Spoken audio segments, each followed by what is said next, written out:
Hello, my name is Andrei Sabelfeld, and I'll talk about securing JavaScript-driven trigger action platforms. This is joint work with my excellent team of collaborators, Mohammad, Daniel, Musard, and Eric. Trigger action platforms, or TAPs, connect otherwise unconnected devices and services, ranging from IoT devices to online services and social networks.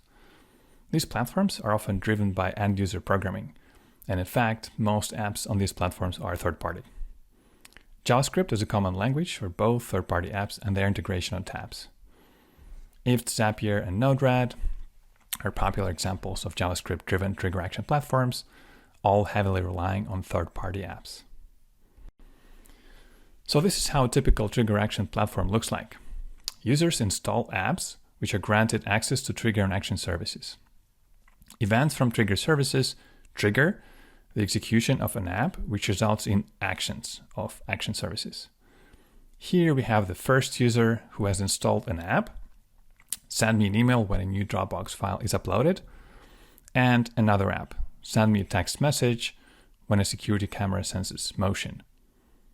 The second user here has installed another app. When I approach home, turn on the thermostat. JavaScript-driven TAPs are built on top of Node.js.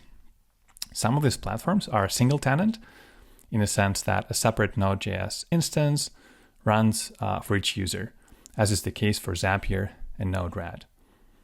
Other platforms, like IFTTT, are multi-tenant, in the sense that a Node.js instance is reused to process apps from multiple users. Instance reuse helps reducing costs, especially under cloud development, and it has impact on security, as we will see. While Node.RED is intended to run locally for a single user, both IFTTT and Zapier are indeed cloud-based. In all cases, the attacker in our threat model is a malicious app maker that seeks to compromise benign apps and services, as well as the platform itself. So, how do the platforms currently defend against malicious apps? Unfortunately, Node.RED doesn't offer much protection other than refreshing the immediate environment for third-party apps, which doesn't prevent these apps from accessing sensitive resources. IFTTT and Zapier run their Node.js instances on AWS Lambda, and so they rely on AWS Lambda's built-in sandbox at process level. The code from third-party apps is evaluated in AWS Lambda's functions. We can see a snippet of how it's done on IFTTT. To prevent damage by third-party apps, IFTTT employs security checks, enforcing TypeScript typing and disallowing the eval primitive for dynamic code evaluation, as well as any sensitive APIs like I/O APIs. It turns out it's possible to break out of IFTTT sandbox. Exploiting this vulnerability requires no assumption about users, other than there are some users that have installed some benign apps. In this scenario, a malicious app maker installs an own app that compromises the AWS Lambda mechanism, and because IFTTT deployment is multi-tenant, the attacker compromises the trigger and action data of unsuspecting users. In this example, the attacker exfiltrates the Dropbox files and security camera images of the victim user. We demonstrate a similar attack on Zapier. Recall that Zapier is a single tenant, which mitigates the attack. However, if a user installs several apps, of which one is malicious, the attack can still cause damage. Let's assume a user is tricked to install an app that poses as benign in App Store. Let's also assume the user has installed an app that sends notifications with security camera images. The effect of the attack in this case is exfiltrating the security camera images to the attacker.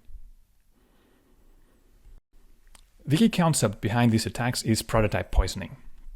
It turns out that we can poison the prototype of one of the methods of the AWS Lambda runtime. This means that we can rewrite IFTTT's main processing loop to store the incoming trigger data of all apps and exfiltrate it next time our app gets to run in this loop. Well, what about those security checks employed by, for example, IFTTT?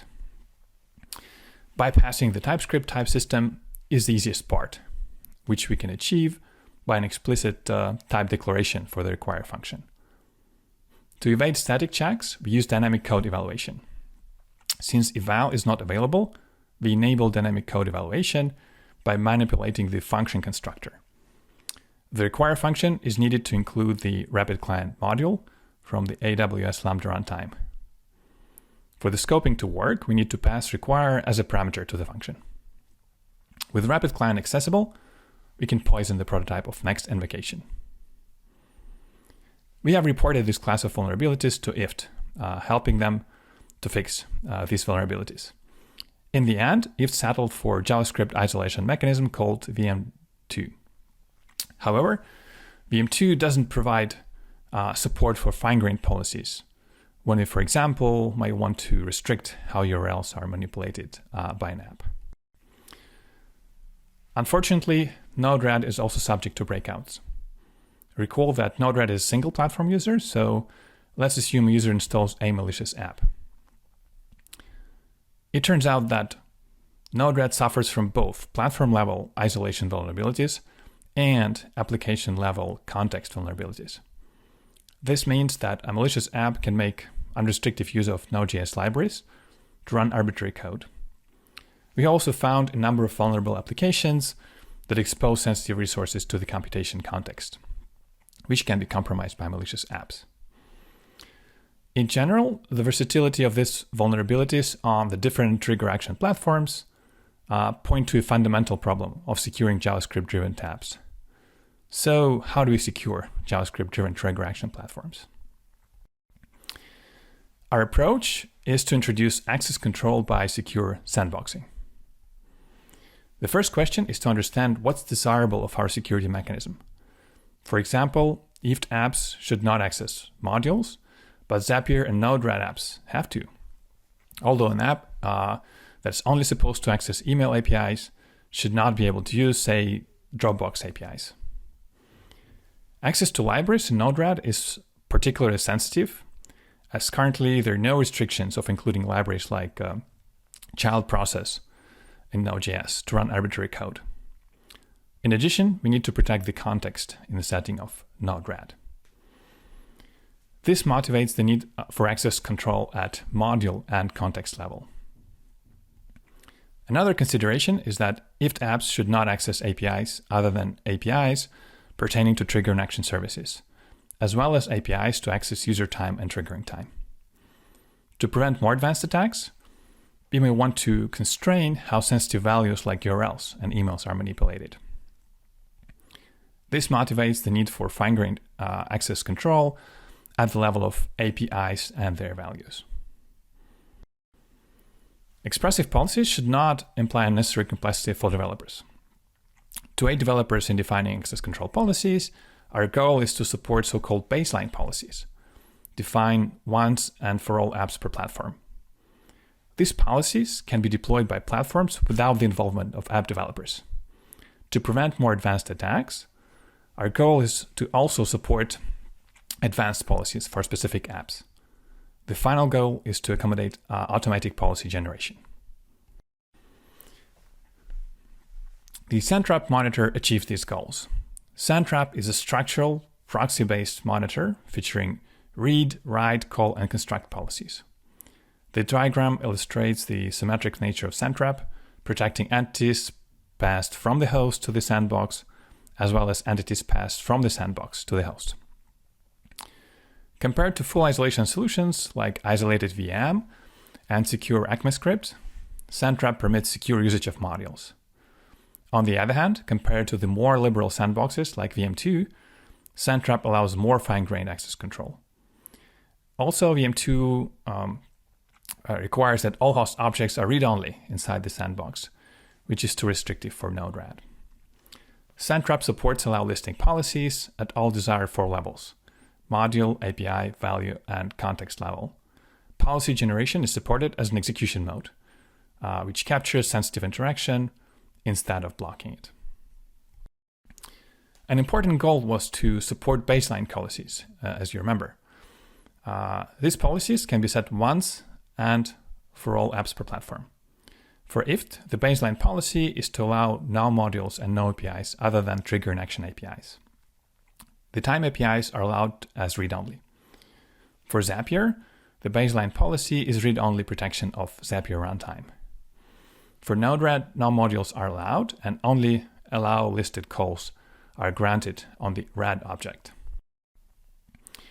We have evaluated the security and performance of SandTrap on a number of IFT, Zapier, and Node-RED apps, both secure and insecure. The worst-case performance overhead is tolerable, under 5 milliseconds for most apps. So let's illustrate some interesting policies on a couple of example benchmarks. The baseline policy of not allowing modules and restricting APIs for IFT and Zapier prevents prototype poisoning attacks. Attacks by malicious IFT and Zapier apps that try to leak photos are blocked by value-based policies of allow listing URLs, which blocks any attempt of tampering with these URLs as they are passed to action services. For Node-RED, the baseline policy of no modules and selected object access protects the platform from attacks. Context attacks are mitigated by context-level allow listing. For example, a water utility app from our empirical study needs to use the context to store tank levels and pump modes. Other apps are blocked from accessing these resources because they're constrained by the allow listing policy. To summarize, we have analyzed the modern JavaScript-driven trigger action platforms, found exploitable vulnerabilities, and identified the need for fine-grained sandboxing. We have developed SandTrap, a monitor that provides this kind of sandboxing and supports baseline and advanced policies at all 4 desirable levels: module, API, value, and context levels. We have evaluated SandTrap on IFT, Zapier, and Node-RED, and demonstrated that SandTrap enforces a variety of policies while incurring a tolerable runtime overhead. You're very much welcome to download SandTrap and give it a try. Thank you.